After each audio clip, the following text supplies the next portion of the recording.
Lorsque vous utilisez des toilettes publiques, recouvrez-vous entièrement la cuvette de papier toilette avant de vous asseoir dessus? Cette vidéo vous explique pourquoi vous ne devriez plus faire cela à l'avenir, car c'est probablement ce que vous faites aussi. Vous vous munissez d'abord d'une bonne quantité de papier toilette, vous le déchirez en morceaux et vous commencez à en recouvrir toute la cuvette, de sorte qu'il y ait vraiment du papier toilette partout et que vous ne soyez plus assis sur la cuvette, mais seulement sur le papier toilette.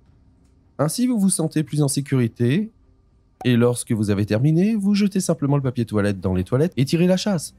Vous aurez ainsi l'impression d'être moins envahi par les germes et les bactéries que si vous étiez assis directement sur la cuvette des toilettes. Mais ce n'est pas vrai, car la cuvette des toilettes est conçue de manière à ce que les bactéries ne puissent pas s'installer ou même se multiplier. Cela est simplement dû à la surface lisse et à la forme de la cuvette de WC. Le papier toilette, en revanche, a une structure rugueuse et une très bonne capacité d'absorption. Les germes fécaux s'y installent, donc très volontiers. En effet, vous ne trouverez pas seulement les bactéries dans les toilettes, mais aussi dans l'air et dans toute la cabine de toilette. Cela signifie que la plupart des bactéries se trouvent en fait sur le papier hygiénique que vous avez posé auparavant dans les toilettes. Cela signifie que vous êtes encore plus exposé aux bactéries et que vous ne devriez plus le faire à l'avenir. Vous aimeriez également savoir pourquoi il faut coller des protège-slips sur la machine à laver? Alors regardez la vidéo que je vous mets en lien ici.